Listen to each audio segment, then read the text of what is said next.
Hukum 10 Allah bukan hanya berlaku di bumi, saudara, tetapi juga mencerminkan prinsip kekal yang ada di sorga. Jadi di sorga juga hukum ini berlaku. 10 hukum ini adalah cerminan karakter Allah dan dasar pemerintahannya di seluruh alam semesta, termasuk di sorga. Bahkan sebelum dunia ini diciptakan, sebelum dosa memasuki dunia ini, dan sebelum Lucifer jatuh dalam dosa, prinsip-prinsip hukum ini sudah ada. Jadi bisa dikatakan hukum ini untuk selama-lamanya. Dan apabila kita sudah di sorga nanti, hukum ini juga masih berlaku untuk masa kekekalan. Dasar firman-Mu adalah kebenaran, dan segala hukum-hukum-Mu yang adil adalah untuk sampai bila? Selama-lamanya.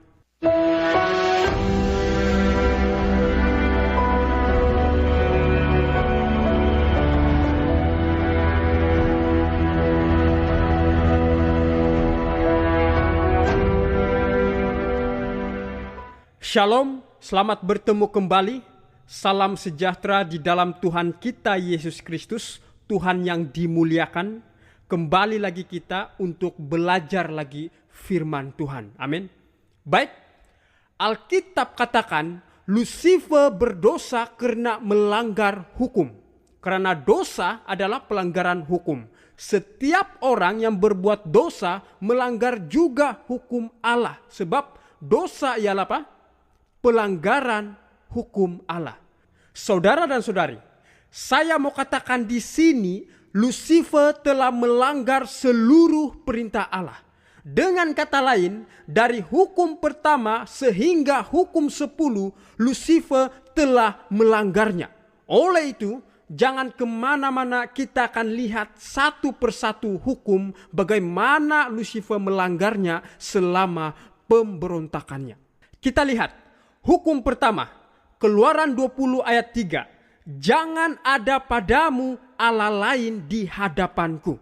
Hukum ini menunjukkan Allah harus menjadi satu-satunya yang harus disembah, dipuja, dan tempatkan di atas segalanya. Tapi bagaimana Lucifer melanggar hukum ini? Yesaya 14 ayat 13 dan 14. Kalau kita lihat ayat ini, dalam hati Lucifer, dia ingin menjadi seperti Allah, bahkan menyamai yang maha tinggi. Dengan kata lain, dia menempatkan dirinya sebagai Allah lain di hadapan Tuhan. Saya ulangi, dia menempatkan dirinya sebagai Allah lain di hadapan Tuhan. Dia tidak lagi mengakui bahwa hanya Tuhan yang layak ditinggikan. Dia berusaha mencari posisi yang hanya milik Allah. Jadi dia jelas melanggar hukum pertama. Hukum kedua, Keluaran 20 ayat 4. Jangan membuat bagimu patung yang menyerupai apapun. Hukum ini melarang penyembahan berhala atau apapun yang ditempatkan lebih tinggi daripada Tuhan. Kita lihat ayat ini. Yeskiel 28 ayat 17. Engkau sombong karena kecantikanmu. Hikmatmu kau musnahkan demi semarakmu. Ke bumi kau kulempar kepada raja-raja engkau. Kuserahkan menjadi tontonan bagi matanya. Dalam ayat ini kita melihat bahwa Lucifer menjadi sombong karena kecantikannya sendiri. Dia memujah kecantikannya, hikmatnya, dan kemuliaannya. Apa yang terjadi? Dia mengubah perhatian dari Allah kepada dirinya sendiri. Dengan kata lain, dia menjadikan dirinya sendiri sebagai berhala. Ia memujah keindahan dan kebesaran dirinya. Hukum ketiga, Keluaran 20 ayat 7. Jangan menyebut nama Tuhan Allahmu dengan sembarangan, sebab Tuhan akan memandang bersalah orang yang menyebut namanya dengan sembarangan. Hukum ketiga ini menuntut kita menghormati nama Allah. Bukan hanya dalam perkataan, tetapi juga dalam sikap dan tindakan.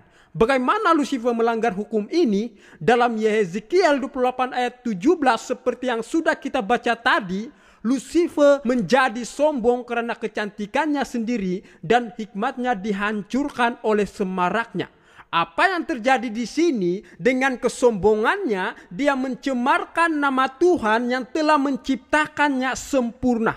Sebagai ciptaan yang mulia, dia seharusnya memuliakan nama Tuhan, tetapi dia malah merendahkannya dengan pemberontakannya. Menuduh Tuhan tidak adil dan tidak layak disembah, ia memfitnah karakter Allah untuk memenangkan dukungan malaikat lainnya, sehingga 1/3 malaikat mempercayai kata-katanya. Kita boleh lihat dalam Wahyu 12 ayat 7 hingga 9. Bagaimana pula dengan hukum keempat? Keluaran 20 ayat 8. Ingatlah dan kuduskanlah hari Sabat. Sabat adalah tanda penciptaan dan pengingat akan kedaulatan Allah. Ketika Allah pada hari ke-7 telah menyelesaikan pekerjaan yang dibuatnya itu, berhentilah ia pada hari ke-7 dari segala pekerjaan yang telah dibuatnya itu.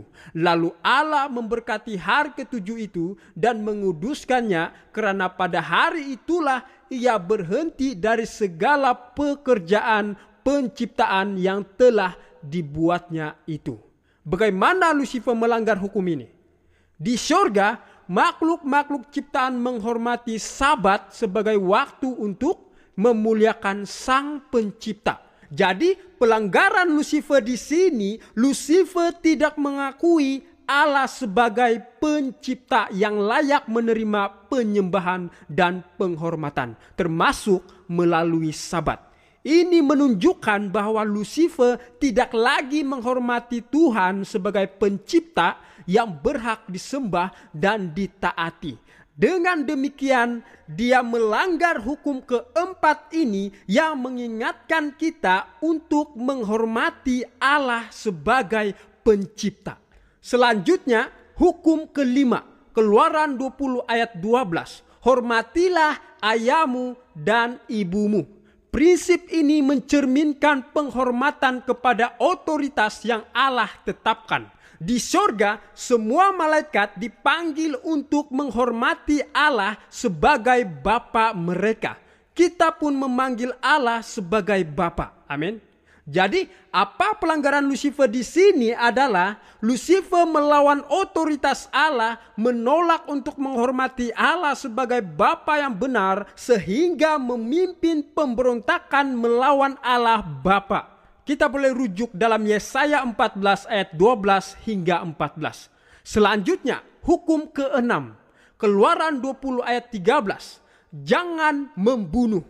Di surga, membunuh bukan berarti menghilangkan nyawa fisik, tidak.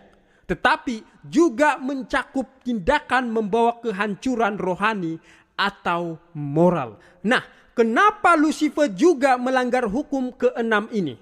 Karena Lucifer membunuh 1/3 malaikat surga dengan menyesatkan mereka. Menyebabkan mereka itu apa? Mereka itu bukan mati fisik, tetapi mati secara rohani. Rohani mereka telah mati sehingga turut melawan Allah. Kita boleh baca dalam Wahyu 12 ayat 4. Dan ekornya menyeret 1/3 dari bintang-bintang atau malaikat-malaikat di langit dan melemparkannya ke atas bumi. Hukum ketujuh, Keluaran 20 ayat 14. Jangan berzinah. Hukum ini melarang tindakan perselingkuhan atau perzinahan secara fisik. Namun, dalam pengertian rohani, prinsip ini mencakup kesetiaan kepada Allah. Karena hubungan kita dengannya sering digambarkan seperti hubungan pernikahan dalam Alkitab. Kita boleh lihat dalam Yesaya 54 ayat 5. Sebab yang menjadi suamimu ialah Dia yang menjadi engkau. Tuhan semesta alam namanya. Jadi pelanggaran Lucifer di sini, Lucifer tidak setia kepada Allah, berkhianat terhadap hubungan yang kudus dan memimpin pemberontakan yang mencerminkan perzinahan rohani. Kita boleh baca dalam Yeskiel 28 ayat 15. Engkau tak bercela di dalam tingkah lakumu sejak hari penciptaanmu sampai terdapat apa? sampai terdapat kecurangan padamu. Bagaimana pula dengan hukum ke-8? Keluaran 20 ayat 15. Jangan mencuri. Di sorga, prinsip ini berarti menghormati apa yang menjadi milik Allah dan tidak mengambil apa yang bukan hak kita. Pelanggaran Lucifer di sini, Lucifer mencoba mencuri takhta Allah yang hanya layak bagi Sang Pencipta. Ia berusaha merebut kemuliaan dan penghormatan yang hanya layak diterima oleh Allah. Hukum 9, Keluaran 20 ayat 16. Jangan mengucapkan saksi dusta. Di sorga, semua makhluk dipanggil untuk hidup dalam kebenaran. Dusta adalah karakter setan. Mari lihat ayat ini. Yohanes 8 ayat 44. Iblislah yang menjadi bapamu dan kamu ingin melakukan keinginan-keinginan bapamu. Ia adalah pembunuh manusia sejak semula dan tidak hidup dalam kebenaran. Sebab di dalam dia tidak ada kebenaran. Apabila ia berkata dusta, ia berkata atas kehendaknya sendiri. Sebab ia adalah pendusta dan bapa segala dusta.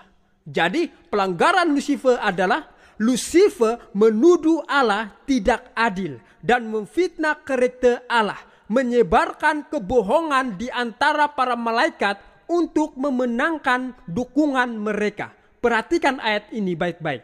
Wahyu 12 ayat 4. Dan ekornya menyeret sepertiga dari malaikat-malaikat di langit dan melemparkannya ke atas bumi. Dalam Alkitab, ekor adalah kebohongan atau dusta. Kita boleh lihat dalam Yesaya 9 ayat 14. Tua-tua dan orang yang terpandang itulah kepala. Dan nabi yang mengajarkan dusta itulah apa kata Alkitab? Itulah ekor. Jadi jelas. Hukum yang terakhir. Keluaran 20 ayat 17. Jangan mengingini. Di surga, prinsip ini berarti tidak menginginkan sesuatu yang menjadi hak Allah atau makhluk lain. Pelanggaran Lucifer di sini adalah Lucifer menginginkan kedudukan Allah, mengingini takhtanya dan mengingini penyembahan yang hanya pantas diterima oleh Sang Pencipta. Ambisinya didorong oleh iri hatinya dan keinginan yang tidak sah. Yesaya 14 ayat 14, aku hendak naik mengatasi ketinggian awan-awan, hendak menyamai yang maha tinggi. Jadi sebagai kesimpulan, 10 hukum Allah mencerminkan karakter Allah yang kudus, penuh kasih dan adil, serta merupakan dasar dari pemerintahannya.